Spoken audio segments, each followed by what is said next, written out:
الحمد لله وكفى وسلام على عباده الذين اصطفى أما بعد فأعوذ بالله من الشيطان الرجيم بسم الله الرحمن الرحيم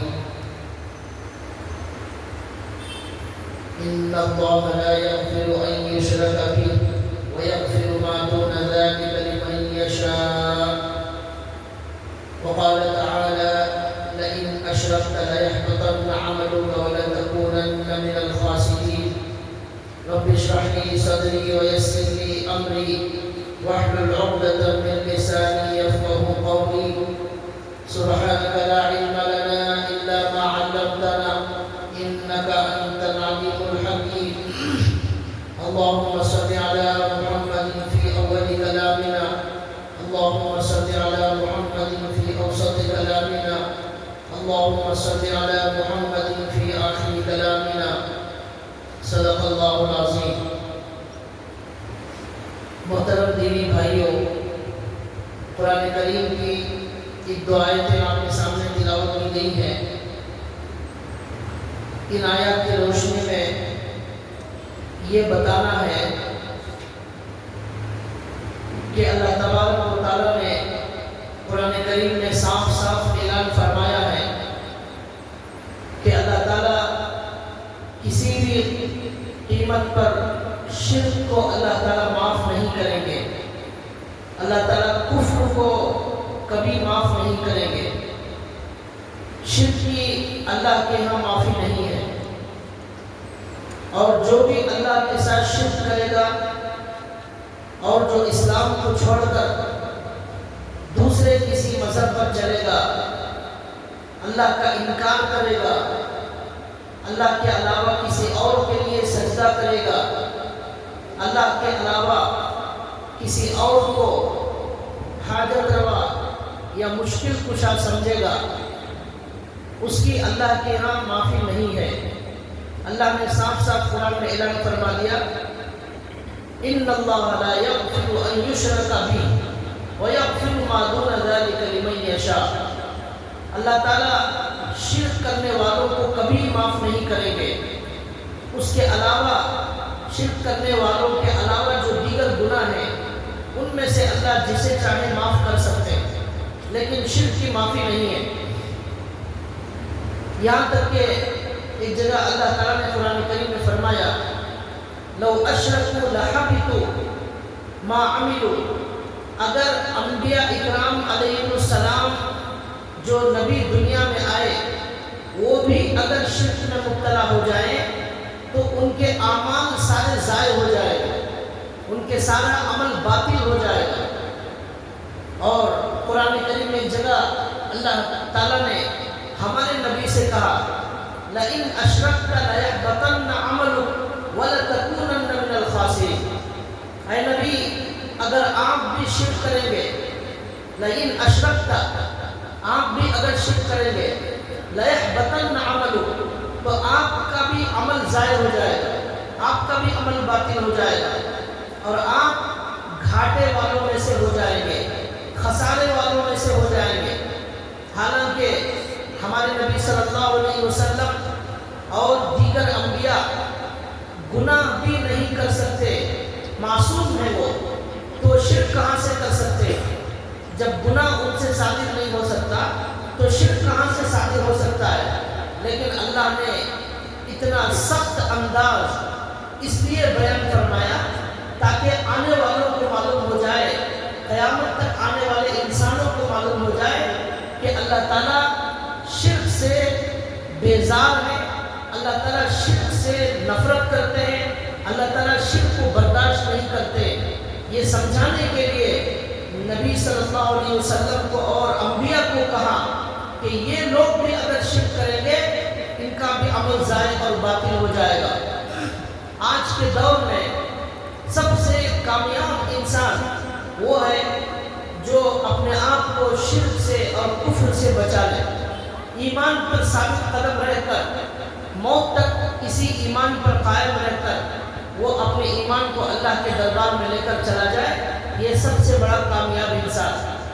اسی لیے شیطان نے دنیا میں جو محنت کی لوگوں کو جہنم میں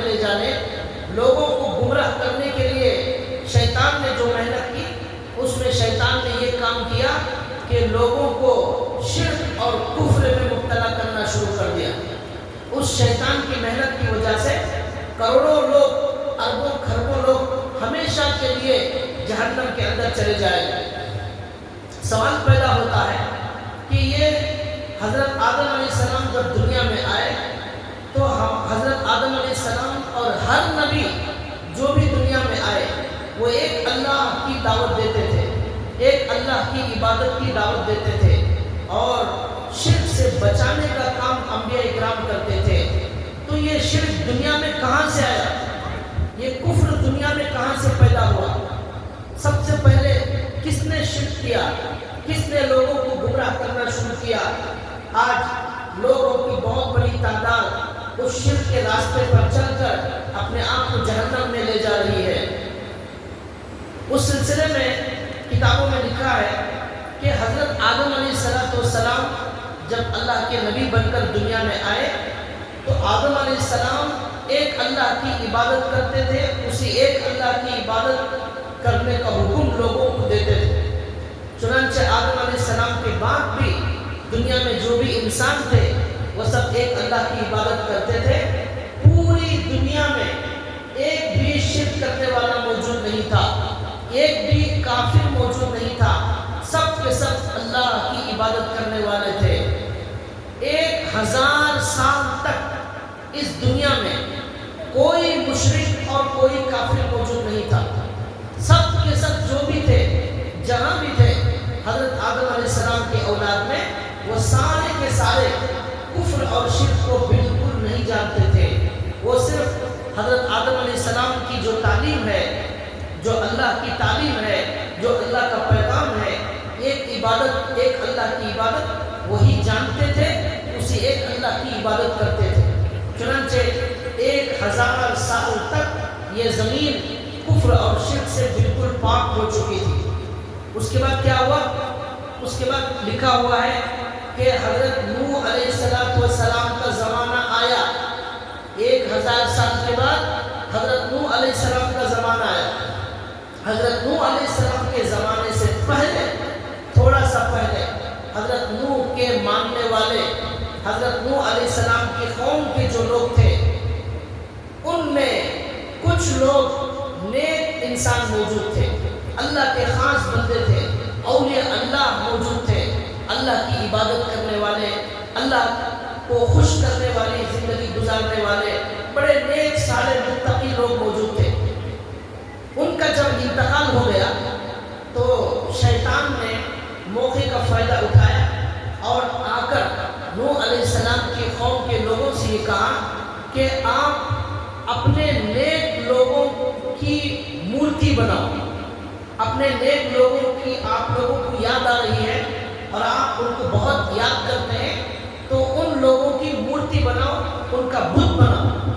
چنانچہ سب سے پہلے آدم علیہ السلام کے 1000 سال کے بعد اس دنیا میں نوح علیہ السلام کی قوم کے لوگوں میں سے جو نیک لوگ تھے ان کے بارے میں لکھا ہے کہ شیطان نے ان کے انتقال کے بعد صرف شیطان نے یہ کہا کہ آپ لوگ صرف مورتی بناؤ، ان کی صورت بناؤ اور ان کو مسجدوں میں لا کر رکھو۔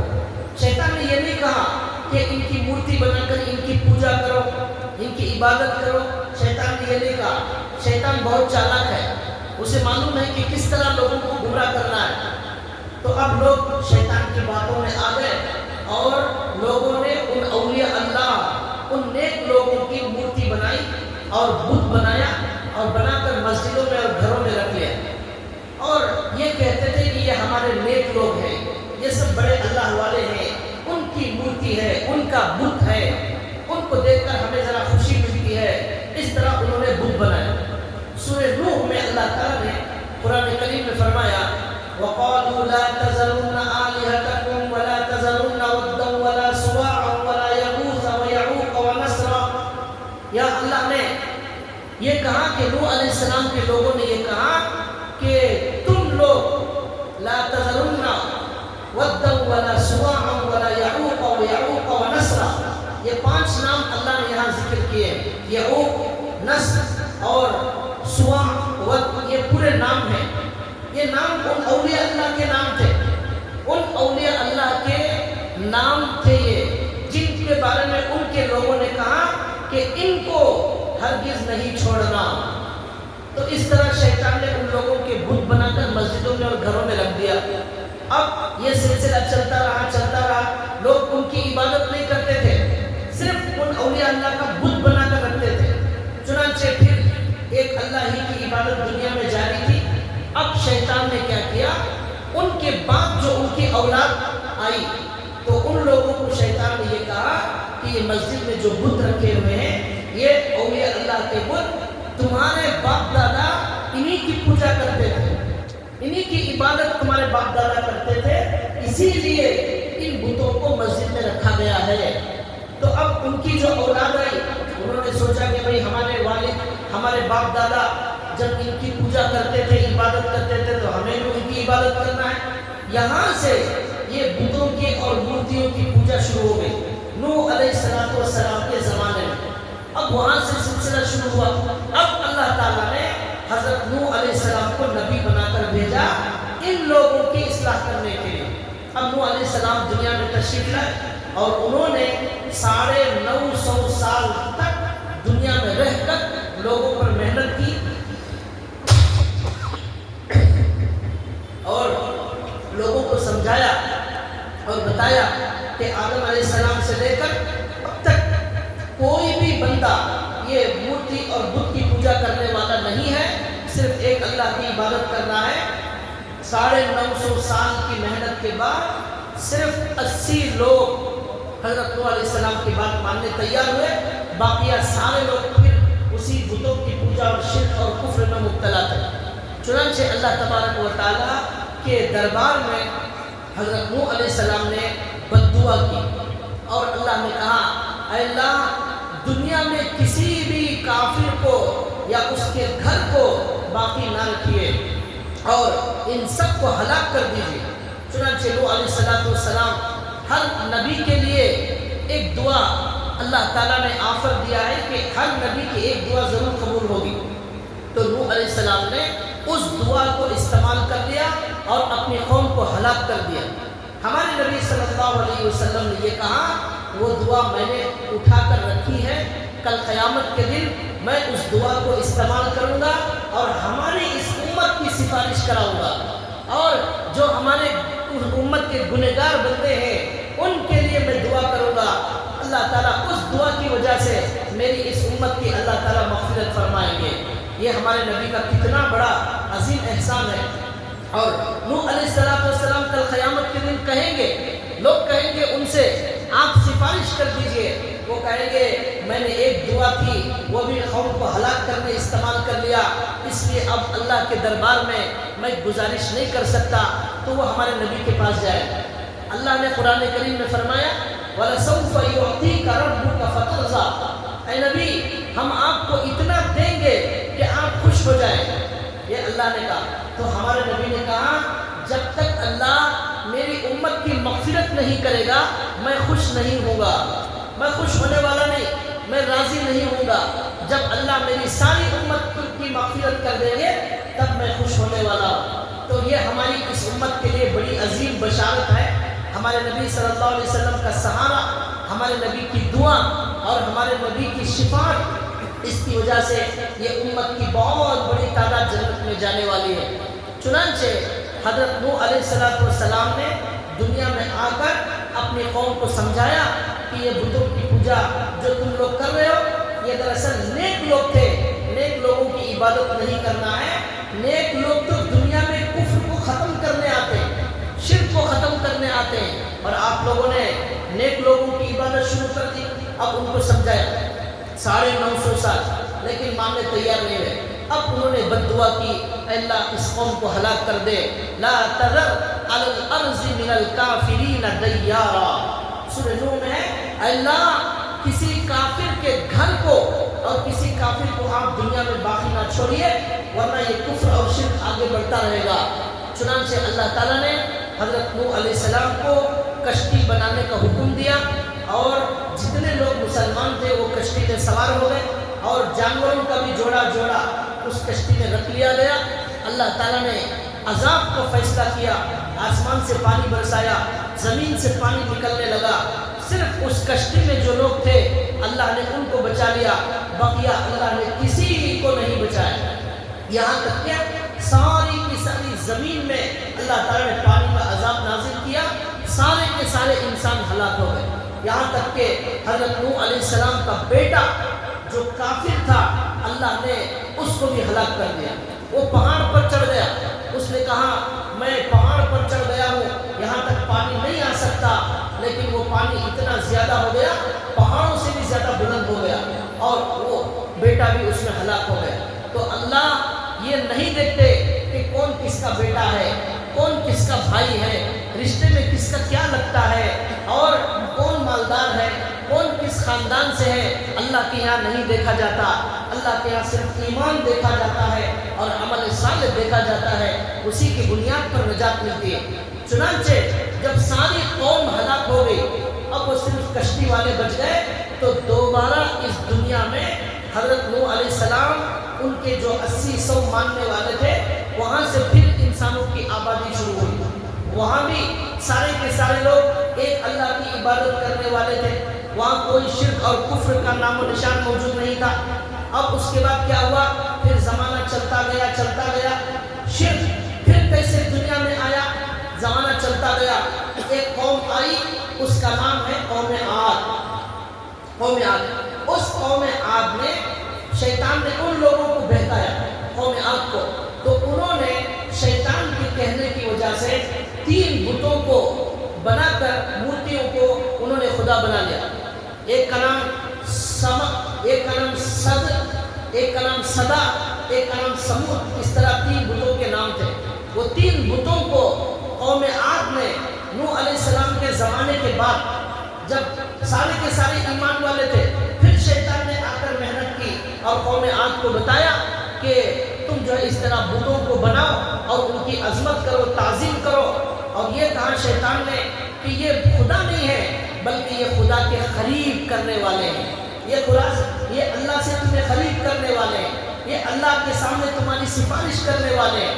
چنانچہ قوم عاد نے 3 بتوں کو بنایا، اب اس کے بعد وہاں سے ان کی پوجا شروع ہو گئی۔ یہ زمانہ چلتا رہا، پھر اللہ تعالیٰ نے حضرت ابراہیم علیہ السلام کو بھیجا۔ کہاں بھیجا؟ مکہ المکرمہ میں بھیجا۔ حضرت ابراہیم علیہ السلام اور ان کے بیٹے یعقوب علیہ السلام، ان کے بیٹے اسحاق علیہ السلام، یوسف علیہ السلام، ان سب انبیاء نے مل کر لوگوں پر محنت کی اور کفر کا اور شرک کا خاتمہ کیا، اور لوگوں کو سمجھانے لگے اور بتانے لگے۔ اس طرح عرب کے اندر شرک اور کفر کا خاتمہ ہو گیا۔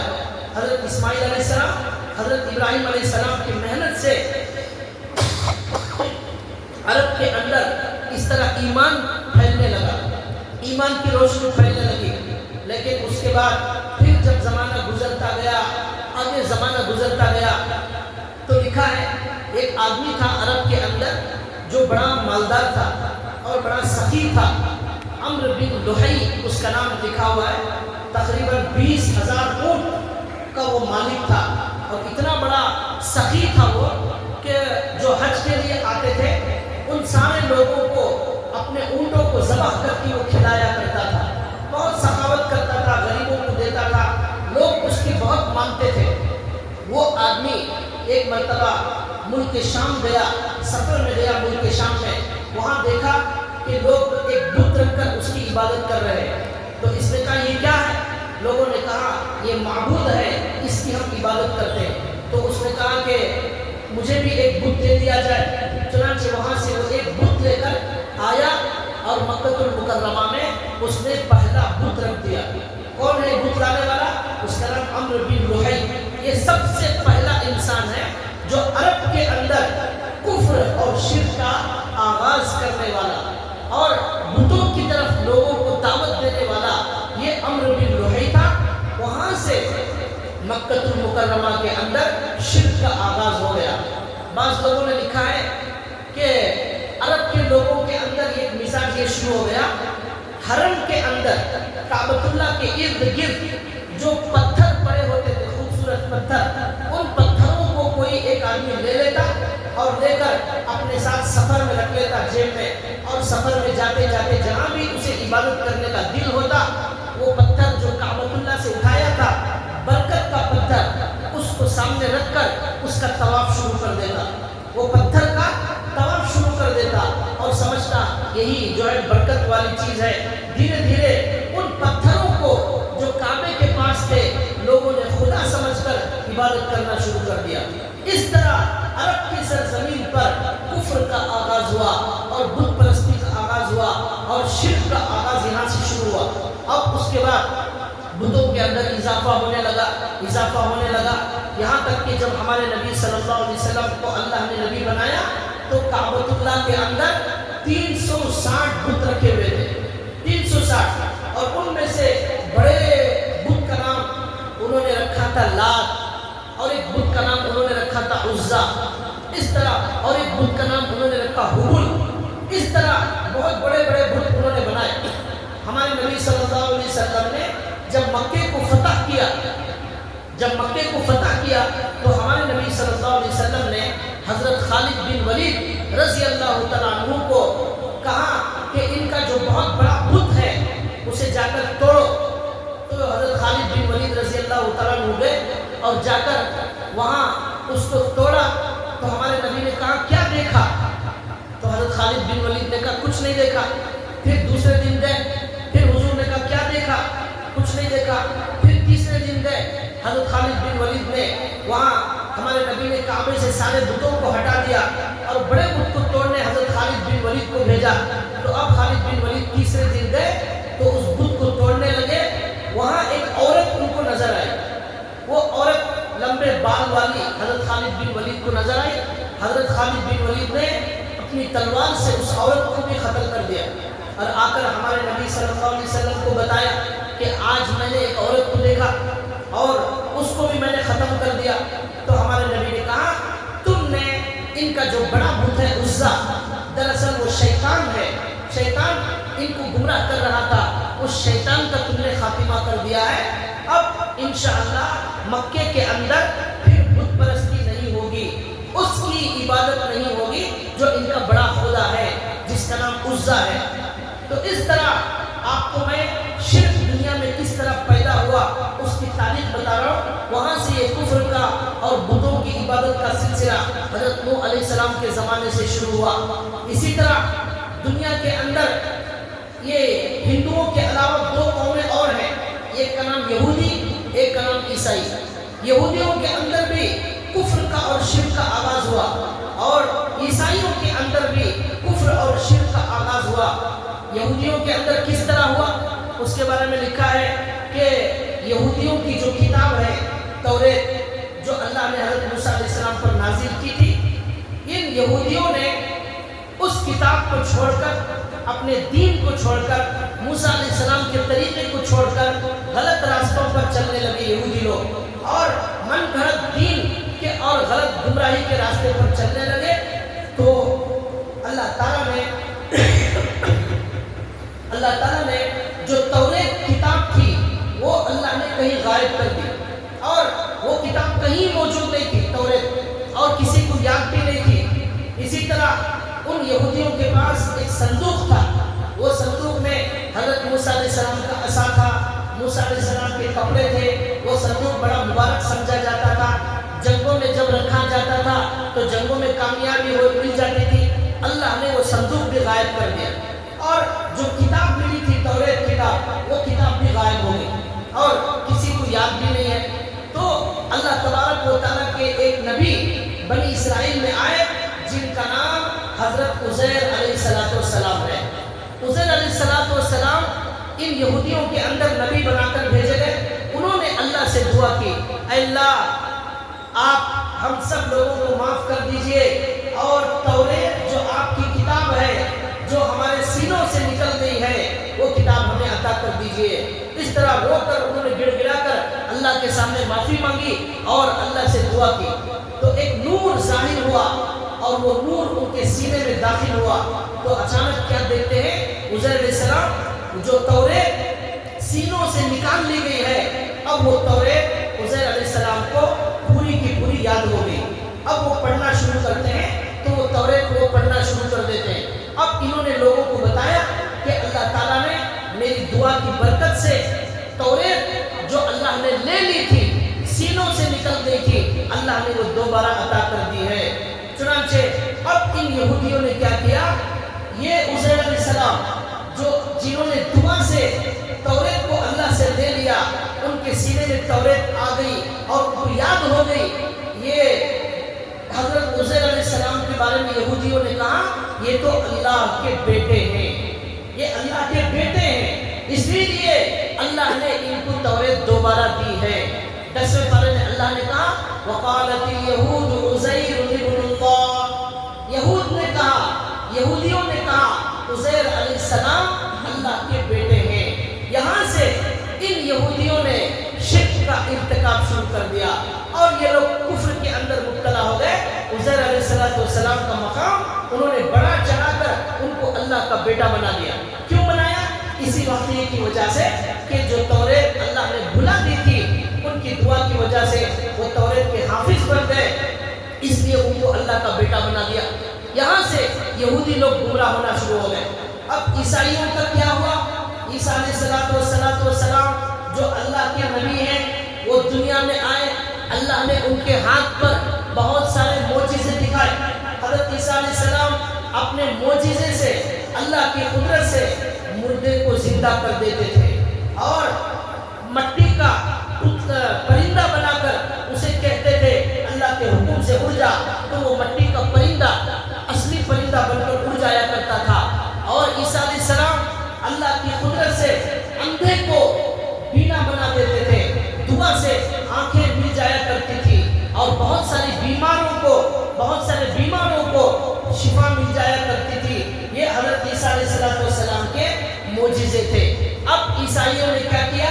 ان معجزوں کو دیکھ کر یہ کہنے لگے کہ عیسیٰ علیہ السلام اللہ کے بیٹے ہیں۔ وقالت اليہود عزیر ابن اللہ وقالت النصارى مسیح ابن اللہ، یہودیوں نے کہا عزیر علیہ السلام اللہ کے بیٹے ہیں، عیسائیوں نے کہا عیسیٰ علیہ السلام اللہ کے بیٹے ہیں۔ اور عیسائیوں نے اللہ کا بیٹا کیوں کہا؟ اس لیے کہ ان کے ہاتھ میں بہت سارے معجزے تھے، ان کو دیکھ کر عیسائیوں نے ان کو اللہ کا بیٹا بنا دیا اور اس طرح عیسائی لوگ گمراہ ہو گئے اور شرک اور کفر میں مبتلا ہو گئے۔ اور عیسائیوں نے یہ بھی کہا کہ عیسیٰ علیہ السلام کے والد موجود نہیں ہیں، ان کے ابا موجود نہیں، صرف ماں سے، ان کی ماں حضرت مریم علیہ السلام کے ذریعے سے اللہ نے اپنی قدرت سے بغیر باپ کے عیسیٰ علیہ السلام کو پیدا فرمایا۔ تو عیسائیوں نے کہا جب ان کا کوئی باپ نہیں ہے تو اللہ ہی ان کا باپ ہے، نعوذ باللہ۔ اس طرح انہوں نے عیسائی لوگ عیسیٰ علیہ السلام کو اللہ کا بیٹا بنا کر وہ اس طرح گمراہ ہونا شروع ہو گئے۔ تو اب یہ عیسائیوں کے اندر شرک اور گمراہی اس طرح آنے لگی، اور عیسائیوں کے اندر کچھ لوگ کہتے ہیں عیسیٰ علیہ السلام اللہ کے بیٹے، کچھ لوگ کہتے ہیں عیسیٰ علیہ السلام خدا ہے، کچھ لوگ کہتے ہیں ان کی ماں مریم خدا ہے، اور کچھ لوگ کہتے ہیں کہ اللہ، عیسیٰ علیہ السلام اور ان کی ماں یہ سب مل کر تینوں ایک خدا ہے۔ اس طرح من گھڑت عقیدوں کے اندر مبتلا ہو گئے۔ ہمارے نبی صلی اللہ علیہ وسلم کے زمانے میں عیسائیوں کی ایک جماعت ہمارے نبی صلی اللہ علیہ وسلم کے پاس آئی اور آ کر ہمارے نبی سے انہوں نے بات کرنا چاہا، تو ہمارے نبی صلی اللہ علیہ وسلم نے ان کو مسجد میں بٹھایا، صحابہ اکرام بھی دیکھنے لگے، 60 لوگ وہ لوگ آئے تھے عیسائی ہمارے نبی سے بات کرنے کے لیے۔ تو ہمارے نبی صلی اللہ علیہ وسلم سے ان عیسائی لوگوں نے کہا کہ ہمارے عیسیٰ علیہ السلام اس طرح مردوں کو زندہ کرتے تھے اور بیماروں کو شفا مل جاتی تھی اور جو اندھے تھے ان کو آنکھیں مل جاتی تھی، اس لیے ہم عیسیٰ علیہ السلام کو خدا مانتے ہیں۔ ہمارے نبی صلی اللہ علیہ وسلم نے قرآن کریم کی آیت پڑھ کر سنائی اور کہا کہ عیسیٰ علیہ السلام نے خود کہا ہے اپنے زمانے میں لوگوں سے، کتابوں میں بھی موجود ہے، انجیل میں موجود ہے کہ عیسیٰ علیہ السلام خدا نہیں ہے بلکہ عیسیٰ علیہ السلام اللہ کے نبی ہیں۔ اللہ ایک اکیلا خدا ہے، اس کا کوئی نہ باپ ہے نہ اس کا کوئی بیٹا ہے اور نہ اس نے کسی کو اپنا بیٹا بنایا، وہ کفر اور شرک سے پاک ہے۔ لیکن یہ عیسائی لوگوں نے کہا نہیں، اللہ نے قرآن کریم میں اور دوسری جگہ ہم کا لفظ استعمال فرمایا، ہم یعنی جمع کا صیغہ استعمال فرمایا، اور جمع میں 2 سے 3 آدمی بھی مراد ہو سکتے ہیں۔ تو انہوں نے کہا اس میں اللہ اور عیسیٰ علیہ السلام ان کی ماں یہ سب مل کر خدا ہے۔ تو ہمارے نبی صلی اللہ علیہ وسلم نے ان لوگوں سے کہا کہ توبہ کرو اور شرک سے توبہ کرو، ایک اللہ کو مانو، اسلام قبول کرو۔ تو ان عیسائیوں نے کہا ہم تو پہلے ہی اسلام قبول کر چکے ہیں، آپ سے پہلے عیسیٰ علیہ السلام کے زمانے ہی سے ہم مسلمان ہیں اور ہم ہی کامیاب ہیں، ایک عیسائیوں نے کہا۔ تو ہمارے نبی صلی اللہ علیہ وسلم نے کہا جب تک آپ لوگ اللہ کو ایک نہیں مانیں گے اور یہ عقیدہ نہیں رکھیں گے کہ اللہ کا کوئی بیٹا نہیں، آپ سب لوگ مسلمان نہیں، آپ کا شمار کافروں میں اور مشرکوں میں ہوگا۔ لیکن وہ بات ان کی سمجھ میں نہیں آئی۔ ہمارے نبی نے کہا خنزیر کھاتے ہیں یہ عیسائی لوگ اور صلیب جو ان کا نشان ہے اس کی پوجا کرتے ہیں۔ تو ہمارے نبی نے کہا جب تک خنزیر کھاؤ گے، جب تک عیسیٰ علیہ السلام کو اللہ کا بیٹا بولو گے اور جب تک اس نشان کی پوجا کرو گے تم ہرگز مسلمان نہیں ہو سکتے۔ تو ہمارے نبی نے یہ کہا۔ تو اب اس کے بعد اللہ نے قرآن کریم میں ایک آیت نازل فرمائی، قل تعالوا ندعو ابناءنا وابناءكم ونساءنا ونساءكم وانفسنا وانفسكم ثم نبتهل فنجعل لعنة الله على الكاذبين۔ اللہ نے کہا ان عیسائیوں کو، اے نبی ان عیسائیوں کو چیلنج کرو کہ یہ لوگ اپنے بچوں کو لے کر، اپنی عورتوں کو لے کر ایک جگہ میدان میں جمع ہو جائے، اور ہمارے نبی صلی اللہ علیہ وسلم اپنے بچوں کو اور اپنے اولاد کو، اپنی عورتوں کو لے کر ایک میدان میں جمع ہو جائے، اور عیسائی لوگ بھی یہ کہیں کہ اگر ہم جھوٹے ہیں تو ہمارے اوپر اللہ کی لعنت، اور محمد صلی اللہ علیہ وسلم بھی یہ کہیں کہ میں میرے اولاد اور میری عورتوں کے ساتھ یہاں موجود ہوں، اگر ہم جھوٹے ہیں ہم پر اللہ کی لعنت۔ اس کو کہتے ہیں مباہلہ۔ مباہلہ کے معنی یہ کہنا کہ جو جھوٹا ہے اس پر اللہ کی لعنت ہے۔ تو ہمارے نبی نے کہا کہ آپ کو میں چیلنج دیتا ہوں کہ آپ لوگ میدان میں آ جاؤ اپنی عورتوں کے ساتھ، اپنے بچوں کے ساتھ، میں بھی آ جاتا ہوں، اور ہم یہ کہیں گے جو سچا ہے، جو جھوٹا ہے اس پر اللہ کی لعنت۔ یہ ہمارے نبی نے کہا، لیکن سارے عیسائی ڈر کر بھاگ گئے۔ انہوں نے کہا کہ نہیں، اگر ہم نبی سے مقابلہ کریں گے تو ہمارے اوپر اللہ کی لعنت برس جائے گی، اس لیے وہاں سے چھوڑ کر بھاگ گئے۔ اس سے خود معلوم ہوا کہ ہمارے نبی صلی اللہ علیہ وسلم نے ان عیسائی لوگوں کو لاجواب کر دیا تھا اور ان کو اچھی طرح سمجھایا تھا، لم یلد ولم یولد ولم یکن لہ کفوا احد۔ اللہ کا نہ کوئی بیٹا ہے، نہ اللہ کا کوئی باپ ہے، اللہ ان تمام چیزوں سے بالکل پاک ہے۔ ایک جگہ اللہ نے کہا متخذ اللہ ولدا، نہ اللہ کا سگا بیٹا ہے، نہ اللہ نے کسی کو منہ بولا بیٹا بنایا ہے، نہ اللہ کا کوئی باپ ہے۔ یہ عقیدہ آدم علیہ السلام نے، موسیٰ علیہ السلام نے، عیسیٰ علیہ السلام نے، سلیمان اور داؤد علیہ السلام، ان سارے نبیوں نے دنیا کے اندر یہی پیغام دیا، ایک اللہ کی عبادت کرنے میں کامیابی ہے۔ لیکن دنیا کے اندر شیطان نے محنت کی، کس طرح محنت کی، کس طرح شرک کا آغاز ہوا، اس کی میں نے آپ کو پوری تفصیل بتائی اور تاریخ بتائی کہ نوح علیہ السلام کے زمانے میں، قوم عاد کے زمانے میں، اور مکہ المکرمہ میں، اور یہودیوں میں اور عیسائیوں میں اس طرح گمراہی پھیلی اور گمراہی پھیلتی چلی گئی۔ اب بھائیوں، اللہ نے قرآن کریم میں صاف صاف اعلان کر دیا ہے کہ اس امت کی ذمہ داری ہے کہ یہ امت اپنے ایمان پر محنت کرے اور اپنے بچوں کو ایمان پر جمانے کی محنت کرے، اپنی عورتوں کو ایمان پر جمانے کی محنت کرے، اور خود یہ دعا کرتا رہے کہ میں ایمان پر چلتا رہوں اور میرا خاتمہ بھی ایمان پر ہو۔ جو اس ایمان کو لے کر اللہ کے دربار میں جائے گا وہی اللہ کے یہاں کامیاب ہوگا، اور جو اس ایمان کو چھوڑ کر مرتد ہو جائے یا اسلام کے بارے میں کوئی شک میں، کسی شبہ میں مبتلا ہو جائے، اللہ کے کسی قانون کے بارے میں شک پیدا ہو جائے، تو پھر اس کی ناکامی اور اس کی بربادی طے ہے۔ ایک حدیث میں اللہ کے نبی نے فرمایا کہ کل قیامت کے دن اللہ تبارک و تعالیٰ کے سامنے 3 دفتر پیش کیے جائیں گے۔ پہلے دفتر کے بارے میں اللہ کے نبی نے فرمایا اللہ اس دفتر میں جن لوگوں کے گناہ لکھے ہیں ان کو ہرگز معاف نہیں کریں گے۔ صحابہ نے پوچھا وہ کون سا دفتر ہے؟ اللہ کے نبی نے کہا اس دفتر میں کفر اور شرک لکھا ہوا ہے.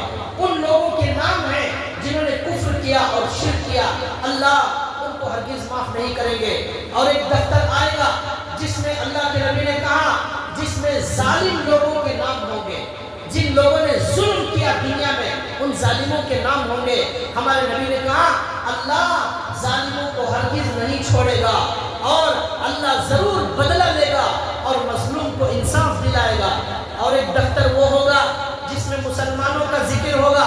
وہ کلمے والے ایک اللہ کو ماننے والے ہوں گے لیکن گناہوں کے اندر مبتلا ہوں گے. ہمارے نبی نے کہا گناہوں کا دفتر آئے گا تو اللہ کے نبی نے کہا اللہ اس کی کوئی پرواہ نہیں کریں گے. اس میں سے جسے چاہے معاف کر دیں گے اور جسے چاہے اللہ سزا دیں گے لیکن شرک والے کی معافی نہیں اور ظالم کی اللہ تعالیٰ معاف نہیں کریں گے. بقیہ جو گنہگار ہیں ان میں سے اللہ جسے چاہیں گے معاف کریں گے اور جسے چاہیں گے معاف نہیں کریں گے. یہ ہمارے نبی نے کہا. اس سے کیا معلوم ہوا دنیا کے اندر جو شرک اور کفر ہے یہ بدترین گناہ ہے. اس کی اللہ کے یہاں معافی نہیں ہے. قیامت کے میدان میں اللہ نے قرآن کریم میں فرمایا کافر کو بلایا جائے گا اور کہا جائے گا کہ زمین بھر کر اگر سونا موجود ہو تو کیا تم اس سونے کو دے کر جہنم سے بچنے تیار ہو؟ وہ کہے گا یا اللہ اگر زمین بھر کر بھی میرے پاس سونا موجود ہوتا تو میں آپ کو دے کر جہنم سے بچ جاتا. اللہ کہیں گے ہم نے دنیا میں معمولی بات کا مطالبہ کیا تھا سونے کا نہیں بلکہ کلمے کا مطالبہ کیا تھا. لا الہ الا اللہ کا مطالبہ کیا تھا. محمد رسول اللہ کا مطالبہ کیا تھا. تم نے اس کلمے سے انکار کر دیا. آج زمین بھر کر بھی اگر سونا دیں گے تب بھی آپ کو جہنم سے نجات نہیں ملنے والی ہے. جہنم سے نجات نہیں ملے گی. اللہ کوئی چیز قبول نہیں کریں گے صرف ایمان قبول کریں گے. اس سے آپ اندازہ کریں یہ ایمان کتنی عظیم دولت ہے اور یہ شرک کتنا بدترین گناہ ہے اور کتنا بڑا گناہ ہے کہ کل قیامت کے دن اللہ اس کی معافی نہیں ہمیشہ ہمیشہ ہمیشہ کی جہنم ہے. آج کے ہمارے اس زمانے میں لوگوں کے مرتد ہونے کے دور میں اس زمانے میں زیادہ ضرورت ہے اپنے آپ کو شرک اور کفر سے بچائیں. اور ہمیں یہ بھی معلوم ہوا جو شرک کی تاریخ ہم نے سنی اس کے اندر اولیاء اللہ جو اللہ والے تھے ان کی بہت زیادہ عظمت کرنے کی وجہ سے ان کو ان کے مقام سے زیادہ مرتبہ دینے کی وجہ سے نبی کو نبی سے بھی زیادہ مقام دینے کی وجہ سے دنیا کے اندر کفر اور شرک پھیل گیا اور لوگ انہی اللہ والوں کو حاجت روا اور مشکل کشا سمجھنے لگے. انہی اللہ والوں کو یہ سمجھنے لگے یہ ہماری بیوی بنائیں گے, یہ ہمیں بچہ دیں گے, یہ ہماری ضرورت پوری کریں گے, یہ ہمیں اللہ سے قریب کریں گے, یہ ہماری سفارش کریں گے. اس طرح کے جو عقیدے ہیں یہ عقیدے انسان کو شرک اور کفر میں مبتلا کر دیتے ہیں. اسی لیے اللہ نے قرآن کریم میں صاف فرمایا جو بھی کلمہ پڑھنے والا ہے ایاک نعبد و ایاک نستعین یہ ہر نماز میں سورہ فاتحہ میں پڑھے گا اور کہے گا اے اللہ ہم تیری ہی عبادت کرتے ہیں اور تجھی سے مدد مانگتے ہیں. اللہ کے علاوہ کسی زندے یا کسی مردے سے اگر آپ مدد مانگیں گے تو ہمارا شمار مشرکوں میں ہو جائے گا. مشرک کے لیے مندر میں جانا ضروری نہیں ہے. مشرک وہ ہے وہ بھی مشرک ہے جو اللہ کے علاوہ کسی سے مدد مانگتا ہے. اللہ کے علاوہ کسی سے بھی مدد مانگنے والا, دعا مانگنے والا, اللہ کے علاوہ کسی پر بھروسہ کرنے والا, اللہ کے علاوہ کسی کو رزاق سمجھنے والا, یہ بھی اللہ کی نظر میں مشرکوں میں شمار ہو جائے گا.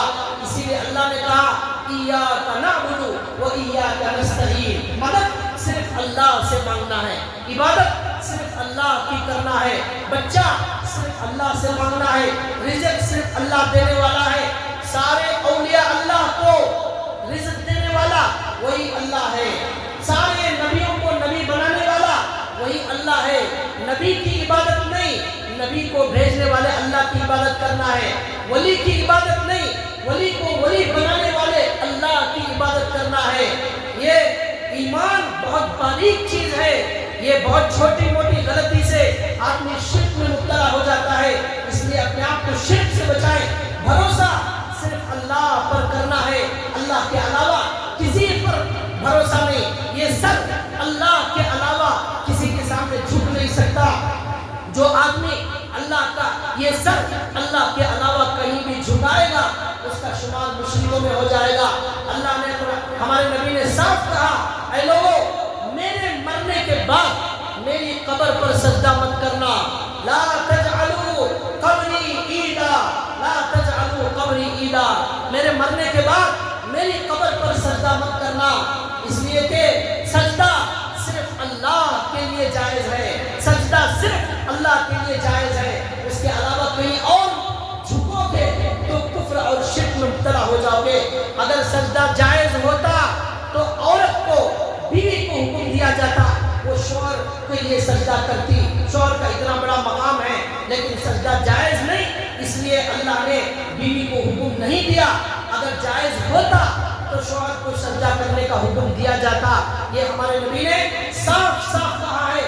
اس طرح بھائیوں شیطان لوگوں کے دلوں میں شک پیدا کر رہا ہے, قرآن کے بارے میں شک پیدا کر رہا ہے, اسلام کے بارے میں شک پیدا کر رہا ہے, کوئی اللہ کے قانون کے بارے میں شک پیدا کر رہا ہے. اس طرح لوگ کفر اور شرک کے اندر مبتلا ہوئے.